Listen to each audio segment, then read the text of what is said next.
और तो गोली चली, मेरे मरने से किसी को फर्क नहीं पड़ता मेरे समाज के अलावा, जिस बहुजन समाज में पैदा हुआ। तो क्या हम जानवर हैं? क्या हमारी कोई इच्छाएं नहीं? क्या हमारा कोई सपने नहीं? क्या हम आगे नहीं बढ़ सकते? क्या हम इस देश में गुलामी के लिए पैदा हो? नहीं। वो कह रहे संविधान बचाना, किससे बचाना चाहते हो? भारतीय जनता पार्टी से। लेकिन जब यहाँ मजबूत दावेदार है फिर भी आप अपने दावेदार लिया है, तो आप पार्टी से। लेकिन जब यहाँ मजबूत दावेदार है फिर भी आप अपने दावेदार लिया है, तो आपको सिर्फ अपनी राजनीतिक पार्टियों को मजबूत करना है ना। वो क्या बचा रहे हैं? नीट पे वो कहाँ थे? रोस्टर पे वो कहाँ थे? 2 अप्रैल पे वो कहाँ थे? जब गुरुवर टूटा गया वो कहाँ थे नेता? जब यहाँ सड़कों पे किसानों की लड़ाई लड़ी थी वो नेता कहाँ थे? जब पहलवान बेटियों के सम्मान की लड़ाई आई तो वो कहाँ थे? जब गरीब दलित की मूछें रखने बैठते होती वो नेता कहाँ रहते हैं? जब घोड़ी बैठने बारात होगी तो वो नेता कहाँ होते हैं? ये कह के कि भाई मुकदमे लगते मुकदमे, और सरकार करे क्या? क्या मिठाई देगी हमें? क्या हमें भोजन देगी सरकार? अगर हमें जेल नहीं भेजेंगे, हमारी खाल नहीं उतरी, सरकार करे क्या जब हम उनका विरोध करेंगे? और मैं कह रहा हूँ ना, सबसे ज़्यादा मुकदमे तो मैं ही झेल रहा हूँ ना। इन नेताओं को तो किसी ने फूल की छठी भी नहीं मारी होगी, मेरी तो खाल उतार दी सरकार ने। मेरे पैरों के नखून खींच लिए, मेरे दांत तोड़ दिए, मेरी रीढ़ की हड्डी में इतना गैप है। सबकी लड़ाई एक गरीब के बेटे से है ना। सारे पैसे वाले लोग आए हैं चुनाव लड़ने के लिए। 131 MP बने। बताओ, एक MP बताओ जिसको हमारी आंसू पे, हमारी दुख तकलीफ पे, जिसकी आंखों में दर्द हो, जिसको दिल में दर्द होता। नमस्कार, आप देख रहे हैं द जनहित और मैं हूं विनीत। इस वक्त हम नगीना में हैं। हमारे साथ चंद्रशेखर आजाद जी हैं। बहुजनों की राजनीति, वो राजनीति जो इस देश के दलित पिछड़ों का भविष्य तय करती है, उस राजनीति की शुरुआत नगीना से होती है। मैं ये बात इसलिए कह रहा हूं कि अपने परिवार की राजनीतिक विरासत संभालने जब आनंद राजनीति में उतरते हैं तो वो सबसे पहले कहाँ आते हैं? आकाश आनंद अपने रैलियों की शुरुआत नगीना से करते हैं। उसी सीट से चुनाव लड़ रहे हैं चंद्रशेखर आजाद जी, असपा के राष्ट्रीय अध्यक्ष हैं। इनसे बात करेंगे।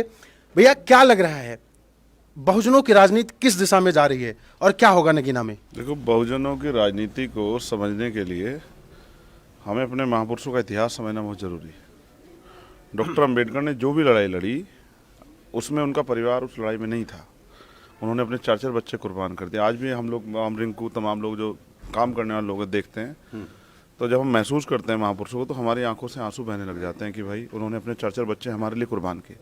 अगर वो भी अपने बच्चों के बारे में सोचते तो शायद आज हमारे जिंदगी में इतना छुजाने थी, ये कुर्ता नहीं आ पाता, ये शर्ट नहीं पहन पाते हम लोग इस देश में। क्योंकि इस देश में तो वो व्यवस्था थी ना जिसमें हमें तमाम तरह के अधिकारों से वंचित रखा गया। तो बहुजनों की राजनीति ये है, इस देश में पैसे वाले लोग, राजा महाराजाओं के बेटे राज करते थे। फिर लोकतंत्र आया कि गरीब के बेटे भी, उनको भी अवसर मिलेंगे, उनको भी कुर्सी बैठने का अवसर मिलेगा। अमीरों ने वो अवसर भी छीन लिया। अब अमीर सोचते हैं वही राज करेंगे, गरीब का बेटा आगे नहीं बढ़ सकता। वोट डालने में देखो कैसी लोकतांत्रिक व्यवस्था की बाबा साहब ने। वोट डालने में एक पैसा खर्च नहीं होता, आप सारा काम सरकार करेगी, आपको जाकर सिर्फ बटन दबाना है। आप महसूस करो, इस लोकतंत्र में भी को भी पैसे से इतना तोल दिया गया, इतनी पैसा इसमें भर दिया गया कि मेरे जैसा एक गरीब मास्टर का बेटा, या जो मेरे भाई ये खड़े हैं भविष्य के जो हमारे नेता होंगे समाज के, उनमें से एक भी आदमी 95 लाख रुपए का मालिक नहीं होगा। जो क्योंकि चुनाव आयोग कह रहा है 95 लाख रुपए खर्च कर सकते हैं आप लोग, तो यानी कि 95 लाख रुपए तो होने चाहिए ना, तभी तो खर्च करेंगे ना भाई। तो इसका मतलब हम में से किसी की हैसियत नहीं चुनाव लड़ ले। तो ये लोकतंत्र तो सबके लिए था कि इस लोकतंत्र में सबको मौका मिले, जिनको कभी मौका नहीं मिला उनको भी आगे बढ़ने का मौका मिले। लेकिन ये मौका भी हमसे छीनने के लिए पैसे वाले लोगों ने साजिश कर दी। बहुजन समाज तो आर्थिक रूप से बड़ा कमजोर है और सामाजिक आधार पर, वो जातियों के आधार पर उसको रोज अपमानित होना पड़ता है। तो अभी तो ये लड़ाई अभी तो पटल पे ही नहीं चढ़ी। काशीराम साहब कहते थे कि भारत में लोकतंत्र नहीं, भारत में राजतंत्र है, धनतंत्र है। पैसे वाले लोग और वो जो राजा महाराजा थे उन्हीं के लोग जो हैं इस देश में राज सत्ता में बैठे हैं। लेकिन ये तो एक ऐतिहासिक परिवर्तन है, युग बदल गया, चक्र बदल गया कि जो लोग हमें एक आंख देखा नहीं बहाते थे, सुहाते थे, वो आज हमारी गलियों में जाते हैं, ऐसे हमारे हाथ पकड़ते हैं, हमें भाई बताते हैं और हमारी माओ के पैर छूते हैं, सर पे हाथ रखवाते हैं और बड़ी बड़ी बातें करते हैं कि साहब हम आपकी मदद करेंगे। लेकिन ये बताओ, इतनी पार्टियां रही, क्या बाबा साहब अम्बेडकर से पहले किसने हमारी मदद की? और आज भी मूछे रखने पे हमारी हत्या होती है, मटकी छूने पे हमारी हत्या होती है, घोड़ी पे बैठने पे हमें अपमानित किया जाता है, मंदिर में जाने में हमें अपमानित किया जाता है। तो बताओ, किसी को कोई तकलीफ होती है क्या? कि हम भी तो इंसान हैं, हमें भी तो कोई फीलिंग होगी क्या? जिस तरह किसान सुसाइड करता है, पढ़े लिखे नौजवान जो है बेरोजगार घूम रहे हैं, ये कितने नौजवान हैं जो पढ़े लिखे हैं, टेक्निकल नॉन टेक्निकल, माँ बाप ने एक पैसा लगा दिया कि भाई ये कुछ रोजगार करेंगे और हमारे बुढ़ापे का सहारा बनेंगे, माओ के आंसू पोंछेंगे, घर को पक्का करेंगे। जो उन्होंने कमाया था वो सब हमारे ऊपर लगा दिया। और आज अगर इन देश में पुलिस की भर्ती आती है, पेपर लीक हो जाता है, दरोगा की भर्ती है, भ्रष्टाचार होता है, 69 शिक्षक भर्ती में घोटाला जाता है, BEड वालों का बिल्कुल शून्य कर दिया। पटवारी सेक्रेटरी की भर्ती यार नहीं, हर साल 5-10 बच्चे नौकरी लग जाते थे विनीत, और आज एक सिंगल बच्चा नौकरी लग रहा है। और जब हम नौकरी लगेंगे, मजदूरी करते रहेंगे, तो पहले तो मजदूरी भी थी, अब तो मशीनें आ गई हैं। जो काम एक परिवार 10 दिन में करता तो मशीन 2 घंटे में कर देती। आगे तो मजदूरी भी नहीं, तो हम इस देश में रोजी रोटी तक रह जाएंगे। तो क्या हम जानवर हैं? क्या हमारी कोई इच्छा ही नहीं? क्या हमारा कोई सपने नहीं? क्या हम आगे नहीं बढ़ सकते? क्या हम इस देश में गुलामी के लिए पैदा हो? नहीं। बहुजन समाज का बहादुर नौजवान किसी भी कीमत पर गुलामी स्वीकार नहीं करेगा। बाबा साहब ने कहा प्रथम और अंत्य भारतीय हैं, तो हम इस भारत की तरक्की के लिए, इसको मजबूत बना के रखने के लिए और भारत के अपने गरीबों कमजोरों के स्वाभिमान सम्मान के लिए लड़ेंगे। सपा भी कह रही है कि हम संविधान और लोकतंत्र की रक्षा के लिए लड़ रहे हैं। बसपा भी यही बात कह रही है। उस दिन मंच से भी आकाश आनंद यही बोले, आप भी यही कह रहे हैं। जनता किसकी ओर जाएगी? किस पे भरोसा करेगी? कौन संविधान बचाने वाला है? जनता सब देख रही, कह कौन रहा है और कर कौन रहा है। जब इस देश में करने की बात है तो ये ऐसे नौजवान से पूछो जिन्होंने 2 अप्रैल 2018 में लाठियां खाई। किसी नेता को लाठी पड़ी थी क्या? कोई नेता जेल गया था कि बताओ? 2 अप्रैल 2018 में समाज के लिए बलिदान देने वाले ये बहादुर योद्धा थे जिन्होंने अपनी जान की परवाह नहीं की। 17 नौजवानों ने शहादत दी। जब दिल्ली में गुरुगढ़ तोड़ा गया, बिजनौर के लोगों ने इतना बड़ा उसमें पार्टिसिपेट किया कि केंद्र सरकार को झुका दिया, सुप्रीम कोर्ट को झुका दिया। वो कह रहे हैं संविधान बचाने, किससे बचाना चाहते हो? भारतीय जनता पार्टी से। लेकिन जब यहाँ मजबूत दावेदार है, फिर भी आप अपने दावेदार लिया है, तो आपको सिर्फ अपनी राजनीतिक पार्टियों को मजबूत करना है ना। इंडिया अलायंस कह रहा था कि भाई जो भी जिस सीट पे मजबूत दावेदार होगा उसको हम मदद करके भाजपा को रोकने का काम करें। क्या कर रहे हो? क्या कर रहे हो? किसको रोक रहे हो? देखो, मैं तो भाजपा से लड़ रहा हूँ। 40 मेरी उम्र नहीं है, उससे ज़्यादा मुकदमे भाजपा ने मेरे ऊपर लगाया। गोली 4 मेरे पर चली। आज भी मेरे मुकदमे के 4 आरोपी तो जेल में बंद हैं, बाकी बाहर हैं। ये सब भाजपा के लोगों ने दिया। हमें स्कॉलरशिप मिलती थी, वो स्कॉलरशिप ख़त्म कर दी। हमें हर एजुकेशन में जो है ना अवसर मिलते थे जीरो बैलेंस में, वो सब खत्म कर दिए। आरक्षण को इस तरह से, जब सरकारी नौकरियाँ रहेंगी, सरकारी डिपार्टमेंट में सरकारी नौकरी, आरक्षण का क्या फायदा? कहाँ बचेगा आरक्षण? तो सब कुछ खत्म हो रहा है। वो क्या बचा रहे हैं? नीट पे वो कहाँ थे? रोस्टर पे वो कहाँ थे? 2 अप्रैल पे वो कहाँ थे? जब गुरुगढ़ टूटा गया वो कहाँ थे नेता? जब यहाँ सड़कों पे किसानों की लड़ाई लड़ी थी वो नेता कहाँ थे? जब पहलवान बेटियों के सम्मान की लड़ाई आई तो वो कहाँ थे? जब गरीब दलित की मूछें रखने पे हत्या होती है वो नेता कहाँ रहते हैं? जब घोड़ी बैठने बारात होगी तो वो नेता कहाँ होते हैं? जब मटकी छूने पे 6 साल के, आज भी इस भारत में 6 साल के बच्चे की पीट के हत्या करे तो वो नेता कहाँ होते हैं? वो नेता अपने कमरों में होते हैं और चुनाव के समय निकल के आते हैं, और चुनाव के बाद फिर वो 5 साल हमें दिखाई नहीं देते, फिर चुनाव में आते हैं। वो कहीं भी रहे, लेकिन वो कहते ये हैं, वो भले ही गायब हों, जमीन पे नहीं आते, पर वो मन से कह रहे थे। इशारों में, डायरेक्ट उन्होंने नहीं बोला, इशारों में बोले कि एक नेता है, युवा नेता, वो हमारे युवाओं को भटका कर उन पर FIR दर्ज करवा रहे हैं। जब इस देश में कुछ बचेगा ही नहीं, आप भी तो कह रहे हैं संविधान खत्म हो जाए, कुछ बचेगा ही नहीं तो युवा क्या करेगा? इस संविधान को बचाने के लिए तो लड़ रहे हैं युवा। आज़ाद करो आज़ादी के दिन शहीद आजम सरदार भगत सिंह ने और उनके साथियों ने बलिदान दिया, तब जाके आज़ादी। और आज आप क्या कह रहे हैं? आप महसूस करो खुद ही। आप कह रहे हैं कि भाई पुलिस, अगर आप अपने हक अधिकार को लड़ने जाओगे तो पुलिस लाठियाँ ही मारेगी। अगर 2 अप्रैल को ये नौजवान नहीं खड़ा होता तो SC/ST एक्ट नहीं बचता, और अगर ये खड़ा हुआ तो इनको 17 लोगों को कुर्बानी देनी पड़ी। इनकी कुर्बानी का मजाक उड़ा रहे हो ये कह के कि भाई मुकदमे लगते, मुकदमे, और सरकार करे क्या? क्या मिठाई देगी हमें? क्या हमें भोजन देगी सरकार? अगर हमें जेल नहीं भेजेंगे, हमारी खाल नहीं उतरी, सरकार करे क्या जब हम उनका विरोध करेंगे? और मैं कह रहा हूँ ना, सबसे ज़्यादा मुकदमे तो मैं ही झेल रहा हूँ ना।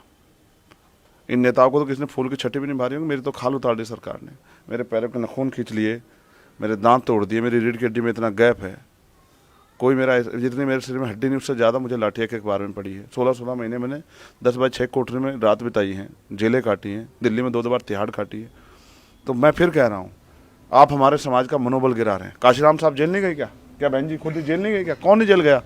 लेकिन आज आप ये चाहते हैं कि भाजपा को वॉकओवर दे दे, कि भाजपा आराम से आगे बढ़ के और देश के संविधान को ख़त्म कर दे। याद रखना, जब तक भीम आर्मी, आज़ाद समाज पार्टी के नौजवान और बहुजन समाज के बहादुर योद्धा जिंदा है, संविधान को छूने नहीं देंगे, किसी को बिल्कुल नहीं छूने देंगे। और संविधान की तरफ कोई आंख उठाएगा तो अभी लड़ रहे हैं राजनीतिक दृष्टिकोण से, वरना कोई भी लड़ाई लड़नी पड़े लड़ेंगे, बिल्कुल किसी की पीछे नहीं हटेंगे, चाहे बलिदान हो जाए। तो इस बार नगीना क्या तय करने वाला है? बहुजन समाज पार्टी का जो कुछ है, मतलब जिस तरीके का उनका वोट बैंक है, जिस तरीके का वोट बेस है, दलितों का वोट ज़्यादातर उनके पास है, और पिछड़ों के भी ठीक ठाक वोट, अति पिछड़ों के वोट उनके पास से अब नहीं आ रहे हैं। लेकिन क्या इस बार अगर नगीना में चंद्रशेखर जीत जाते हैं तो बहुजन राजनीति का सबसे बड़ा सितारा आप बनने जा रहे हैं? देखो, पहली तो ये बात समझ लो कि ये वोट बैंक है नहीं, अभी ख़त्म हो गया वोट बैंक। ये कब तक वोट बैंक बना रहेगा? ये 1 महीना चुनाव के बाद 4 साल 11 महीने भी यही रहता है। तब इस वोट बैंक की तरफ भी देखना चाहिए कि ये पढ़े लिखे नौजवान किस तरह से मजबूर हो रहे हैं। माँ बहनों को घास ला के खेतों में से किस तरह से हमारे परिवार को पालना पड़ रहा है। दूध बेच बेच के हमारी माएँ हमें पालती हैं। किस तरह से भट्टे पे हमारे लोग काम करते हैं, किस तरह कोल्हू में हमारे लोग काम करते हैं, किस तरह हम लोग सामाजिक अपमान सहते हैं। 4 साल 11 महीने भी हमें हमारे बारे में सोचना पड़ेगा। और मैं फिर कह रहा हूँ, सबकी लड़ाई एक गरीब के बेटे से है ना। सारे पैसे वाले लोग आए हैं चुनाव लड़ने के लिए, 131 MP बने। बताओ, एक MP बताओ जिसको हमारी आंसू पे, हमारी दुख तकलीफ पे, जिसकी आंखों में दर्द हो, जिसके दिल में दर्द होता। हमारी लाशों पे हंसने वाले लोगों को जनता इस बार जवाब देगी। और मैं फिर कह रहा हूँ, ख़त्म हुआ वोट बैंक, अब कोई वोट बैंक नहीं, अब जनता सब देख रही है। और अगर चंद्रशेखर आजाद कामयाब होता तो लाखों नौजवानों की उम्मीदें बढ़ेगी। वो गांव में प्रधान भी बनेंगे। अब तो सोचते पैसे वाले ही राज कर सकते हैं, पैसे वाले बन सकते हैं। फिर उनके अंदर भी इच्छा पैदा होगी, जब हमारा गरीब भाई मेंबर ऑफ पार्लियामेंट बन सकता है तो वो विधायक भी बनेंगे, वो जिला पंचायत सदस्य बनेंगे, प्रमुख भी बनेंगे, BDC बनेंगे, प्रधान भी बनेंगे। उनके मन में भी इच्छा पैदा होंगी, वो MLC बनेंगे कि भाई हमें भी काम करना चाहिए। और समाज उनका भी सहयोग करेगा जैसे समाज ने मेरा सहयोग किया। आखिरी सवाल है मेरा, क्षेत्र में हम लोग जमीन पर घूम रहे थे, 1 मिनट बस भाई, 1 मिनट लूंगा। क्षेत्र में जमीन पर लगातार लोग ये माहौल बना रहे हैं कि आपको वाइस रेडी की सिक्योरिटी मिली है। वो सिक्योरिटी के नाम पर, आपके नाम पर धब्बे लगाए जा रहे हैं कि कहीं ना कहीं आपकी तरफ, आपका भाजपा की तरफ तो इस वाइस सैनिक सिक्योरिटी को ले ले। मैंने तो लेटर लिख दिया था कि ले लो, मुझे जरूरत ही नहीं है। मेरे ऊपर तो गोली चली, मेरे मरने से किसी को फर्क नहीं पड़ता, मेरे समाज के अलावा, जिस बहुजन समाज में पैदा हुआ। किसी नेता ने एक शब्द बोला जब मेरे पर गोली चली, अगर एक जरा सी गोली इधर हो जाती तो मेरा पेट फाड़ के 315 गोली निकल, किसी को फर्क नहीं पड़ता। वो तो चाहता है मैं कल का मरता आज मर जाऊँ। मेरी सुरक्षा से उनको क्या फर्क पड़ता है। लेकिन मैं तो कह रहा हूँ, देश के सारे नेता सुरक्षा छोड़ दें, मैं तो चाहता हूँ छोड़ दें। पता लग जाएगा जनता के बीच में जाके जैसे कर्म आपने किए। और मुझे तो इसलिए मार देना चाहती है सरकार कि ये मुखर आवाज़ ताकतवर ना हो और कल ये सरकार का सामना ना करे, ये अपने लोगों की आवाज़ ना उठाए, इसलिए तो मारना चाहती। मैंने किसी अमीर की ज़मीन छीनी है क्या? जितने मुकदमे, एक भी मेरा अपना नहीं है, सारे समाज की लड़ाई लड़ते हुए। और मैं फिर कह रहा हूँ, मेरा सब समाज मेरी सुरक्षा करेगा। मेरे पास मेरे बहादुर कंधे हैं जो मेरी सुरक्षा भी करेंगे और वो जो समाज की सुरक्षा भी करते हैं। लेकिन मैं ये कह रहा हूँ, चलो मत, डरो मत। एक नया सूर्य नगीना निकलेगा और पूरे देश को रोशनी देगा। हर गरीब, कमज़ोर, किसान, मजदूर, महिलाओं के सम्मान की रक्षा करेगा, उनके अधिकारों की रक्षा करेगा। तो देखने वाली बात ये होगी, क्या नगीना में वो सूर्य उगेगा जो आगे बहुजन राजनीति को रोशनी देगा? ये बड़ा सवाल है। ये भीड़ है जो इनके पीछे चल रही है। ये हमारे साथ चंद्रशेखर जी थे जिनसे हम बात कर रहे थे। साफ तौर पर नजर आ रहा है कि बहुजन राजनीति को एक नई दिशा नगीना से मिलने वाली है। इस सीट पर कौन जीतेगा, ये बहुजन राजनीति का भविष्य तय करेगा। बाकी बने हमारे साथ, हमारी चुनाव यात्रा में हम आपको बाकी जगहों के भी दौरे कराते रहेंगे, जमीनी सच्चाइयों से रूबरू कराते रहेंगे।